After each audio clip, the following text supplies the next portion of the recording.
Conmemoración del Premio Nobel de la Paz 2024. Discípulo desconocido, testigo de la bomba atómica, edición revisada. Nací en Setagaya, Tokio, en mayo de 1944. Poco a poco, los ataques aéreos del ejército estadounidense se intensificaron y me vi envuelto en el llamado Gran Incursión Aérea de Tokio. Mi madre me abrazaba y yo huía al refugio antiaéreo cada vez que sonaba la sirena. Mi padre decidió que esto no era bueno y todos decidimos huir a casa de los padres de mi madre en Hiroshima. Sin embargo, cuando tenía 1 año y 3 meses, vivíamos en Nishiyakushima-cho, ciudad de Hiroshima, a 1,4 kilómetros del hipocentro. El 6 de agosto de 1945, se lanzó la bomba atómica sobre Hiroshima. En ese momento, mi padre estaba fuera de servicio y me cuidaba mientras yo caminaba. En cuanto se oyó el destello de la bomba atómica, mi padre se abalanzó sobre mí y me salvé ileso. Sin embargo, la radiación de la bomba atómica afectó mi médula ósea, y mi médico me diagnosticó anemia y ningún medicamento podía curarla. También desarrollé hipertensión de adulto. Además, cuando mi madre me llevó a casa de sus padres en las afueras de Hiroshima, estuve expuesto a la llamada lluvia negra, que contenía ceniza radiactiva. De niño, era débil y tenía poca fuerza física en la educación física escolar, no podía hacer flexiones, barras horizontales ni saltos al cajón. Siempre quedaba último en las maratones, no podía nadar largas distancias y solo nadaba 25 metros. Siempre obtuve los peores resultados en las clases de educación física. El 11 de octubre de 2024, la Organización Japonesa de Víctimas de la Bomba Atómica, la Asociación Japonesa de Víctimas de la Bomba Atómica, Nihon Dankyo, recibió el Premio Nobel de la Paz. Parece que nuestros constantes esfuerzos fueron reconocidos. Hemos seguido pidiendo no más Hiroshima, no más Nagasaki, no más Hibakusha y no más guerra. Hicimos un llamamiento a muchas personas mediante testimonios de supervivientes de la bomba atómica, movimientos antinucleares y peticiones. El mundo se enfrenta actualmente a una guerra y los líderes amenazan con usar armas nucleares. Los supervivientes de la bomba atómica son la prueba viviente de que, si se usan armas nucleares, la humanidad será aniquilada. Ni siquiera están dispuestos a escuchar. Las partes involucradas en la guerra actúan porque creen tener la razón. Solo Dios tiene la razón. Solo necesitamos detener la guerra y dejarla en manos de Dios. La verdadera paz llegará si seguimos las palabras de Jesucristo, el Hijo de Dios. Soldados, depongan las armas. Regresen a casa y disfruten de sus vidas. Ya hemos tenido suficiente de este ciclo de represalias. La gente de cada país debería alzarse y decir no más, con fuerza. Hagan que quienes ostentan el poder se den cuenta de lo insensatos que son. Por favor, díganles que están descuidando la vida humana y su importancia. Por favor, abre sus corazones obstinados. Por favor, piensa en los sobrevivientes de la bomba atómica que se convirtieron en víctimas de la guerra y en aquellos que perdieron la vida en ella. 19 de octubre de 2024 Yoshito Yag, hijo de Masato Yag. Ante todo, este libro es un registro de las almas de quienes, mientras enfrentaban la muerte por la enfermedad y la bomba atómica, se mantuvieron vivos gracias al amor expiatorio de Cristo, y como discípulos anónimos de Jesús, sirvieron al amor de Dios y fueron llamados a Él. Este es también mi relato y testimonio del bombardeo atómico como sobreviviente. El desastre y la crueldad del bombardeo atómico me causan una frustración y una tristeza indescriptibles. Por mucho que intente retratar fielmente el miedo, el sufrimiento y la miseria de las víctimas que aún sufren las secuelas de la bomba atómica, creo que no será fácil transmitir la realidad y que la comprendan. Sin embargo, me sentí obligado a escribir este libro porque la bomba atómica es un tema que concierne a la esencia de la guerra y la paz, y plantea importantes cuestiones que deben abordarse con solidaridad humana. Me alegraría que este libro pudiera servir a Dios como testimonio para quienes se ven expuestos a la crisis nuclear en una sociedad devastada de que el Evangelio de la Biblia es el fundamento de nuestras vidas. 10 de junio de 1984, Masato Yag. Testigo en la bomba atómica. Prólogo. La bomba atómica continúa hasta nuestros días. En vísperas del 39º aniversario del bombardeo atómico, visité Hiroshima a mediados de abril y oré frente al cenotafio conmemorativo de la bomba atómica temprano en la mañana del día de Semana Santa. Lamenté la pérdida de mi hermana y mi madre, fallecidas en el bombardeo. Mi madre fue operada de las heridas que sufrió en ambas piernas durante el bombardeo, pero los fragmentos de vidrio que se incrustaron profundamente en sus piernas no pudieron ser extraídos y permanecieron allí. Aunque sufrió las secuelas de la bomba atómica, recibió el apoyo de Dios y falleció hace 10 años a la edad de 82 años. Hiroshima ha sido reconstruida y su apariencia ha cambiado por completo a una ciudad moderna, sin rastro alguno de la época del bombardeo. Sin embargo, las cicatrices de la bomba atómica aún viven vívidamente en las mentes y los cuerpos. Y los cuerpos de los supervivientes de la bomba atómica. Las cicatrices del bombardeo aún infunden temor y ansiedad a la muerte en los supervivientes, lo que les impone numerosos problemas.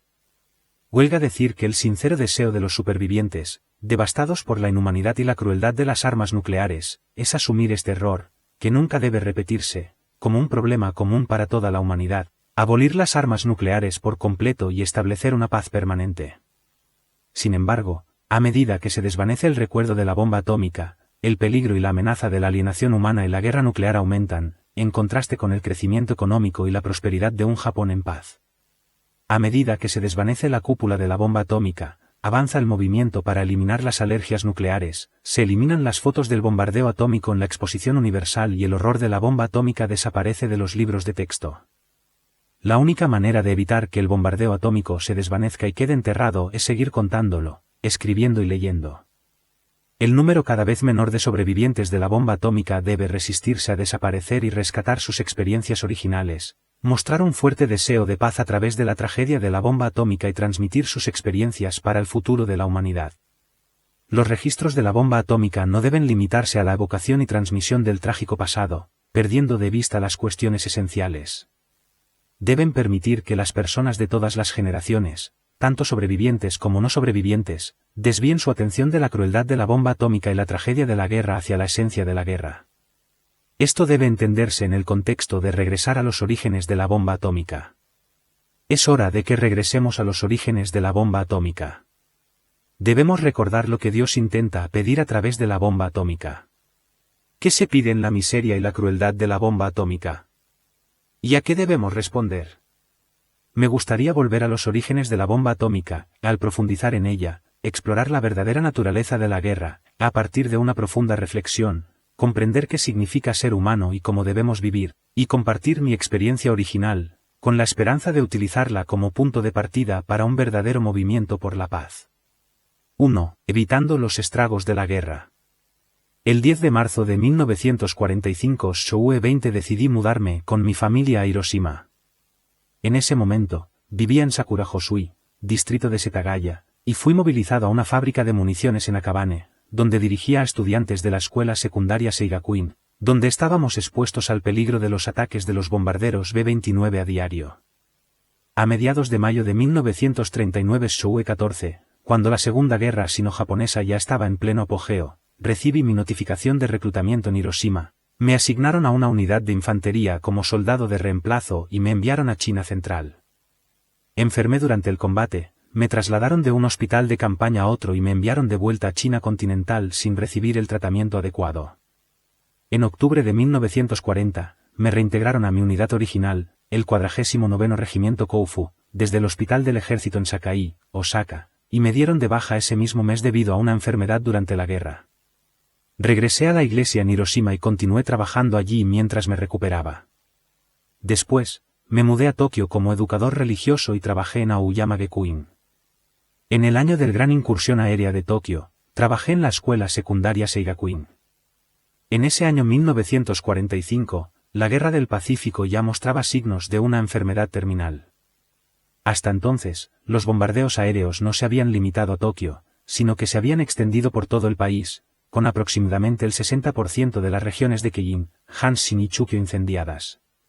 El Gran Incursión Aérea de Tokio comenzó a la medianoche del 9 de marzo. Grandes formaciones de bombarderos B-29 se dispersaron y continuaron lanzando bombas incendiarias.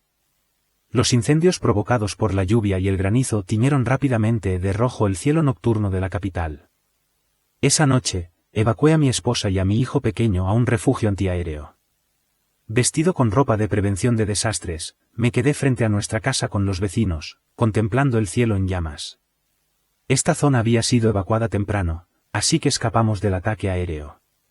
Al amanecer, mi esposa salió del refugio con los ojos inyectados en sangre por la falta de sueño y el cansancio, y nuestro hijo pequeño tenía la cara cubierta de barro, probablemente porque se había estado chupando los dedos mientras jugaba con la tierra. Al ver esto, decidí irme de Tokio. En una sola noche, el 40% de las casas de Tokio se quemaron y murieron 100.000 personas. El gobierno ya había dado órdenes de evacuar a ancianos, bebés y escolares. En medio de la emergencia bélica, fue triste despedirnos de los estudiantes que compartieron con nosotros los buenos y malos momentos. Salimos de Tokio a finales de marzo. Los trenes que se dirigían al sur por la línea Tekado iban repletos de víctimas de guerra y evacuados, y el caos era tal que era imposible mantenerse en pie. Por temor a los ataques de la Fuerza Aérea estadounidense, los trenes se veían obligados a detenerse con frecuencia, y la gente estaba aterrorizada. La mayoría de las ciudades principales habían sufrido daños por los bombardeos aéreos. Nagoya y Osaka fueron especialmente afectadas. En la estación de Nagoya, pudimos ver el paisaje urbano devastado bajo las vigas de acero carbonizadas, y fue como presenciar los horrores de la guerra en primera persona. Jadeando, finalmente llegamos a la ciudad militar de Hiroshima, envuelta en la oscuridad de un apagón. Agotados, nos pusimos nuestro equipo de viaje en casa de mi madre en Nishiakushima-cho. 2. Bajo la nube de hongo. Ese día también fue una mañana húmeda. Era lunes, pero yo era profesor en la antigua escuela secundaria Sanai-o y llevaba a algunos estudiantes movilizados a trabajar a Nippon Seiko Co., Ltd., en Mukainada. Como era festivo, me desperté más tarde de lo habitual. Debían de ser poco más de las 8 cuando la radio anunció que se había levantado la alerta. Con la mirada relajada, seguí los movimientos de mi hijo menor, que caminaba a mi lado. En ese momento, creí oír el leve rugido de un avión a lo lejos. De repente, una inquietante e impredecible sensación de peligro cruzó mi mente. Instintivamente, tiré de la mano del niño hacia mí.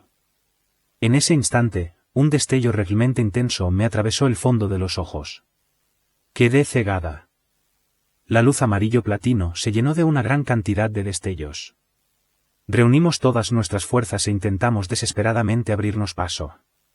Cubiertos de sangre, subimos a la azotea de una casa con nuestros bebés en brazos y nos pusimos de pie para pedir ayuda.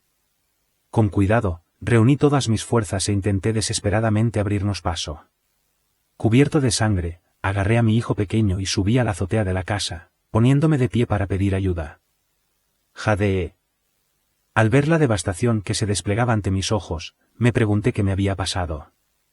Todas las casas que veía se habían derrumbado y hecho trizas, los postes eléctricos estaban hechos trizas, y todos los árboles habían sido arrancados y ardían como palos tercamente clavados. Aquí y allá quedaban restos de edificios de hormigón armado desmoronados. En diagonal frente a mi casa estaba el edificio de la escuela de niñas Yased. Allí se celebraba la asamblea matutina. Las plantas habían desaparecido sin dejar rastro, y los edificios trágicamente destruidos estaban esparcidos como escombros, desmoronándose en montones de escombros. Si levantaba la cabeza, podía ver a kilómetros de distancia, toda la ciudad de Hiroshima reducida a ruinas. Un polvo amarillo se elevaba por todas partes, la luz del sol había desaparecido y oscuras nubes llenas de calor estancado se cernían sobre el cielo. No había gente en la ciudad, y no se oía ningún sonido, reinaba un silencio inquietante. Era el silencio de la muerte, una ciudad de muerte. Pareció una eternidad, pero ocurrió en un instante. Debí escapar muy rápido. En el momento de la explosión, los vecinos murieron al instante o quedaron aplastados por las casas derrumbadas, debatiéndose entre la vida y la muerte. Presentí que la situación no iba a ser fácil. No podíamos perder ni un segundo. Busqué a mi esposa. Estaba seguro de que estaba cerca de la entrada. La explosión la había arrastrado por el viento, y la encontré acurrucada entre las vigas dispersas cerca del jardín trasero, al otro lado de la entrada. Grité, «Te rescato ahora», y la saqué. Parecía herida, pero por suerte podía caminar. No pude encontrar a mi madre por ningún lado. El fuego ya se extendía por todas partes, y salían humo y llamas. Le entregué al bebé, que estaba aferrado a mi esposa, y, con cuidado de no quedar atrapado en el mar de fuego, evacué el lugar rápidamente. Recé por la seguridad de la madre y el niño mientras se marchaban, y busqué a mi madre en la casa derrumbada. Mientras seguía gritando a gritos, oí un gemido cerca de la cocina. «Masato, estoy aquí, estoy aquí. Miré y vi que la parte inferior de su cuerpo estaba enterrada en la tierra, y la superior cubierta por innumerables vigas, pilares y trozos de madera, impidiendo mi visión. Mientras intentaba rescatar a mi madre del lugar donde estaba atrapada, mi hermana menor, Jerukou, entró corriendo, gritando, hermano. Miré conmocionada y vi que las quemaduras por todo su cuerpo aún estaban frescas, su blusa blanca estaba quemada y hecha jirones, manchada de sangre, sus pantalones negros monpe pantalones de estilo japonés estaban hechos jirones, y sus piernas, que sobresalían, estaban ampolladas y parecían dolorosas. Hermano, mamá, hermana, Yoshito-chan. Mamá está aquí. Yoshito acaba de evacuarla. Con mi madre gimiendo frente a nosotras, mi hermana y yo sentimos la necesidad de rescatarla rápido, cueste lo que cueste. Cuando las personas enfrentan una crisis, reciben una fuerza extraordinaria. Mi hermana resultó gravemente herida y yo estaba cubierto de heridas, pero estábamos arañando los pesados pilares y vigas que sujetaban a mi madre, y la tierra que la había enterrado. Mientras tanto, mi madre sufría un dolor insoportable y decía, estoy vieja y no puedo soportarlo. Estoy viejo y no aguanto más, así que tienen que salir de aquí rápido. Mamá, no deberías quejarte, tienes que hacer lo mejor que puedas. Mi hermana y yo estábamos tan absortas en la excavación que ni siquiera nos dimos cuenta de que las uñas de nuestros dedos estaban destrozadas. Cuando finalmente rescataron a nuestra madre, no podía moverse debido al repentino impacto y al dolor de sus heridas, y se agachó en el sitio. Sus piernas se habían puesto moradas por la presión de la tierra, y las espinas de la madera y los cristales rotos la perforaban por todas partes. Se veía tan dolorida que no podía caminar. Mirando a su alrededor, se habían desatado incendios por todas partes, y parecía que toda la ciudad estaba envuelta en llamas. Si las cosas seguían así, solo sería cuestión de tiempo antes de que todos murieran quemados. En cuanto a mi hermana, estaba de pie en un estado lamentable, preguntándose cómo había llegado tan lejos en ese cuerpo. Apenas se mantenía en pie, sostenida por su deseo de ayudar a nuestra madre. Teníamos que llegar a un lugar seguro. Teníamos que vivir. Mi hermana y yo tuvimos que sujetar a nuestra madre por los hombros, obligándola a caminar, aunque le dolía.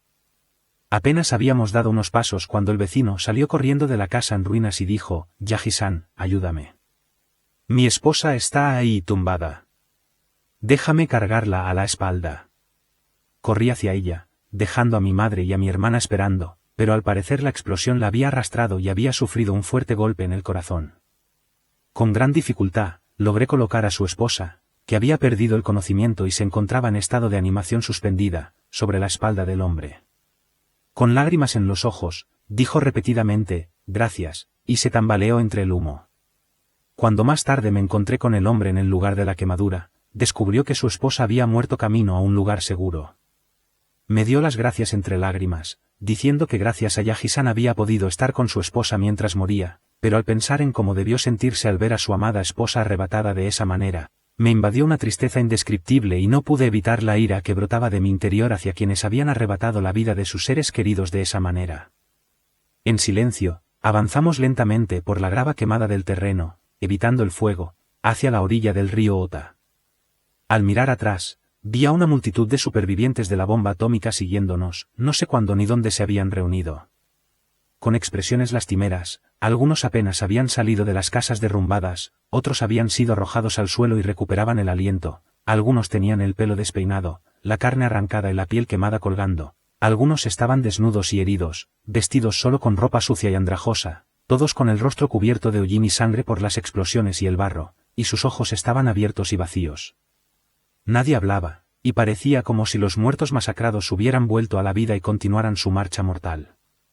De repente, un niño desnudo de unos 10 años, con una sudadera con capucha, saltó del arcén donde se encontraban las casas derrumbadas, lo que parecía ser una esquina, y se paró frente a mí, juntando las manos y suplicando desesperadamente. En la dirección que señala el chico, montañas de casas derruidas humean.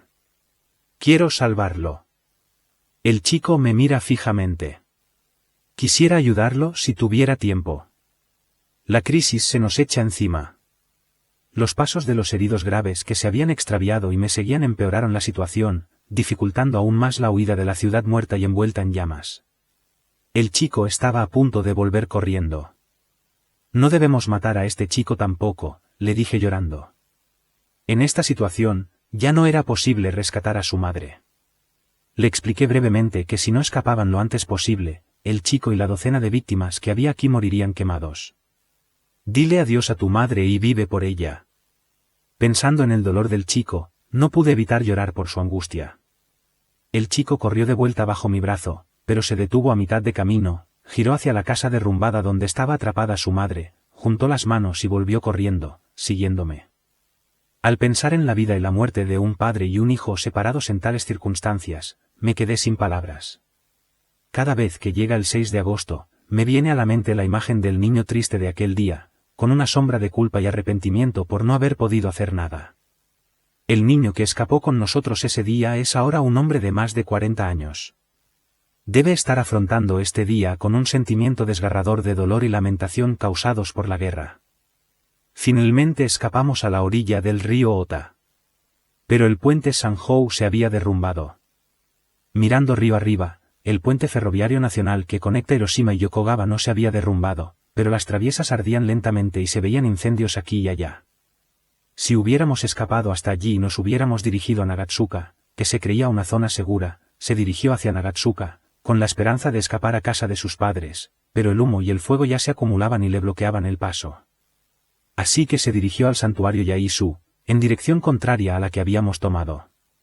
En Akushima, habíamos sido designados como refugio de evacuación en caso de un ataque aéreo contra la escuela primaria de Akushima, pero cuando llegó al recinto escolar, el edificio se había derrumbado y los incendios ardían por todas partes. En la puerta de la escuela, solo había una persona desnuda, completamente ennegrecida por el calor y las quemaduras, de pie allí, aturdida como un monstruo. La hija de un carpintero cercano me gritó que saliera corriendo de inmediato, pero después de eso no vi a nadie durante un rato. Las puntas de los postes eléctricos a lo largo del camino a Tokibabashi estaban en llamas.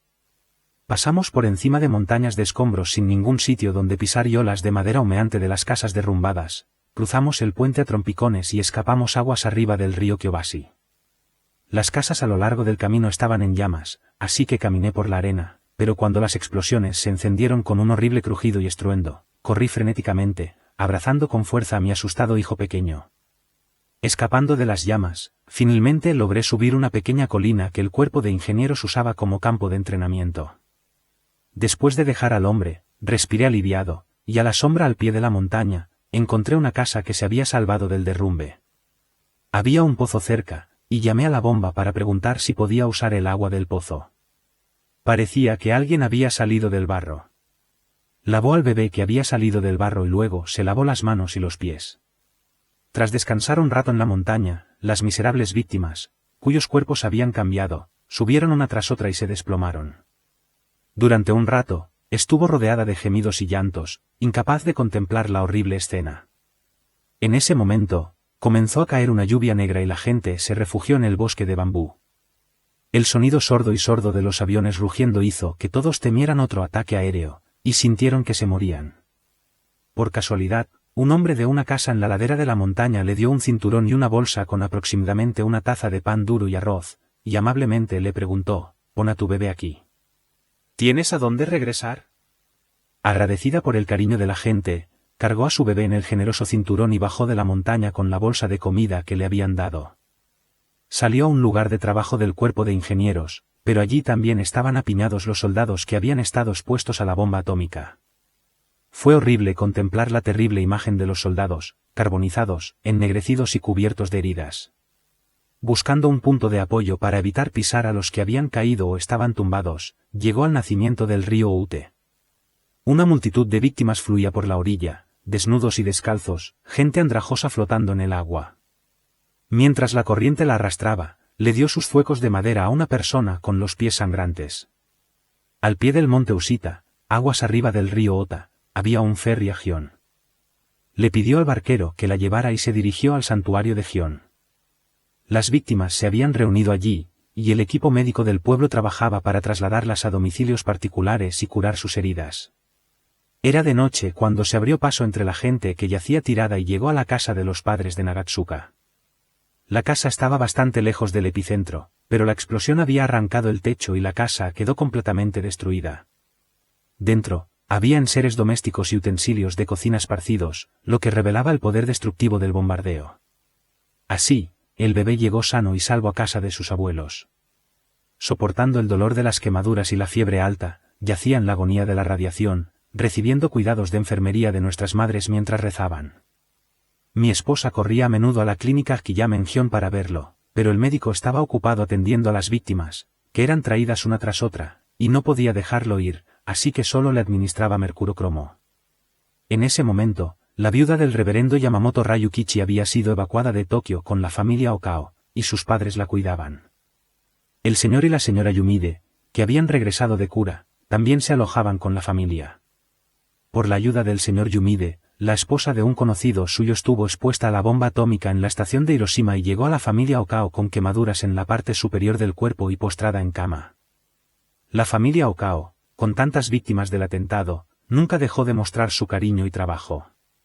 Desde el tercer día después del atentado, mi hermana siguió con fiebre alta, de más de 4 grados, todos los días. Como no podían conseguir hielo, seguían refrescándola con agua de pozo. Afortunadamente, mi hermana había sido evacuada y se había puesto vendajes en la casa de la familia Okao. Gasas, algodón absorbente, alcohol, etc., que el centro de salud había encargado distribuir en caso de emergencia, así que mi madre y yo pudimos desinfectarle todo el cuerpo a mi hermana con alcohol y tratar sus heridas con mercurocromo. En una semana, la piel de especialmente graves se había desprendido, y las heridas se habían infectado y le salían gusanos, así que mi madre y yo tuvimos que usar pinzas para desinfectarlas una a una. No tenía apetito y solo podía sorber papilla. Su estado empeoró, después de unos 10 días, la fiebre alcanzó los 42 grados y su corazón se debilitaba día a día. La viuda del pastor Yamamoto leyó el oráculo y oró por ella día y noche. Durante ese tiempo, a pesar de su avanzada edad, visitó a las víctimas bajo un calor abrasador, contándonos la tragedia de la bomba atómica y sus terribles efectos, diciendo, «Alguien murió hoy también. Es horrible». Alrededor del día 20, mi hermana entró en coma. El 22, a petición de mi hermana, le inyecté Vitacamful en el brazo con manos desconocidas. Con la mente nublada, dije, «Hermano, quiero fruta». Caminé lejos para encontrar una tienda, pero no encontré nada. Me di por vencida, de camino a casa, por fin encontré un racimo de uvas, solo un racimo, y volé. Le di las uvas una a una en la boca a mi hermana, que tenía sed por la fiebre. «Gracias, hermano. Lo dejo todo en manos de Dios. Voy a estar con mi padre, mi difunto padre». Estas fueron las últimas palabras que me dirigió mi hermana.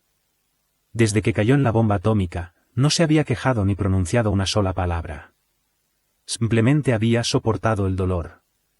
A la mañana siguiente, el día 23, el pecho de mi hermana subía y bajaba con la respiración agitada, lo que indicaba que la muerte estaba cerca. El doctor Yamamoto, mi madre, yo y yo nos reunimos junto a su cama para leer la Biblia y orar.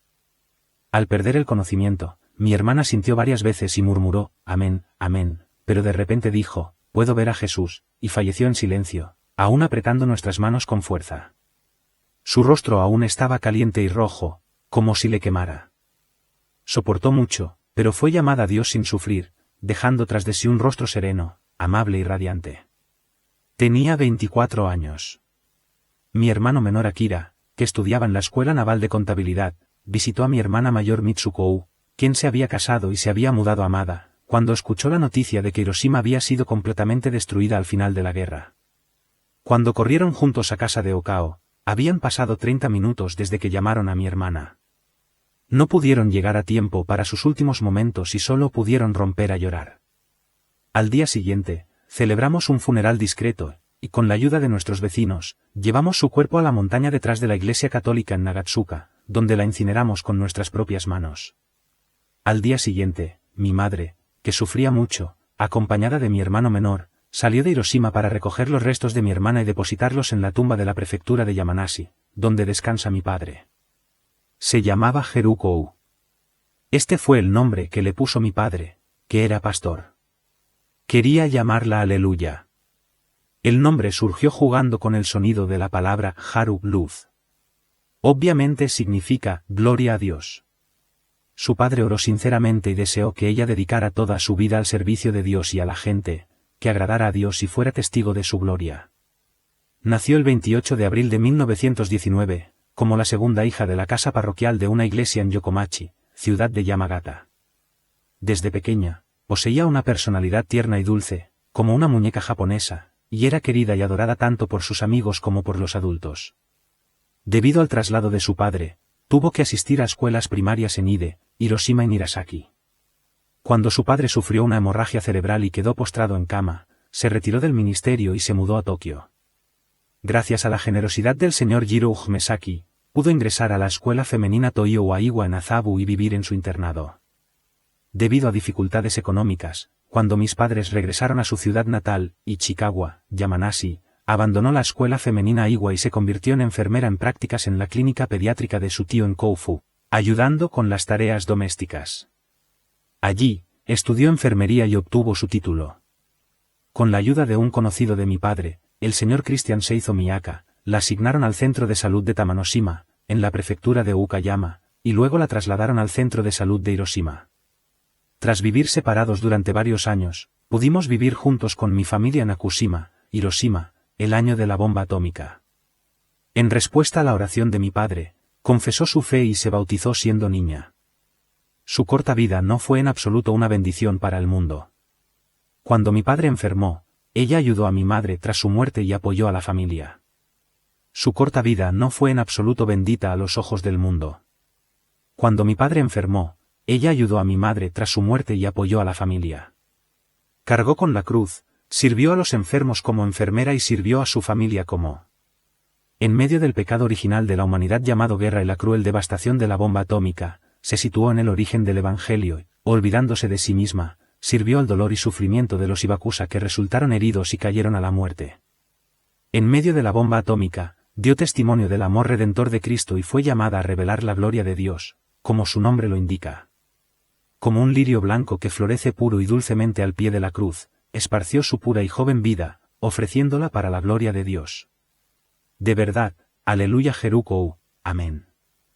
6. Los desafíos de mi experiencia original y mi deseo de paz. Fui expuesto a la bomba atómica en Nishiyakushima-cho 123, a 1,4 kilómetros del hipocentro. Escapé de debajo de una casa derrumbada y evité morir quemado, pero sufrí quemaduras en el brazo izquierdo por los rayos de calor, contusiones en todo el cuerpo, incluida la cabeza, e inmediatamente después del bombardeo me sentí fatigado y como si se me cayeran las manos y los pies. Seguía sintiendo náuseas, mi cabello comenzó a caerse día a día y sufrí tumores malignos por todo el cuerpo. Estas enfermedades relacionadas con la bomba atómica me hicieron temer a la muerte durante unos 2 años. Después de eso, parecía haber recuperado la salud, pero a los pocos años desarrollé hipertensión y desde entonces he estado plagado de enfermedades y anomalías físicas. La amabilidad de la gente, en los brazos de su madre, me ha hecho sentir como en casa. Así, nuestro reencuentro fue recibido en la mañana del segundo día con lágrimas de alegría. 5. Aleluya Jerukou. Los padres de mi esposa eran cristianos y personas de fe que habían servido en la iglesia durante mucho tiempo.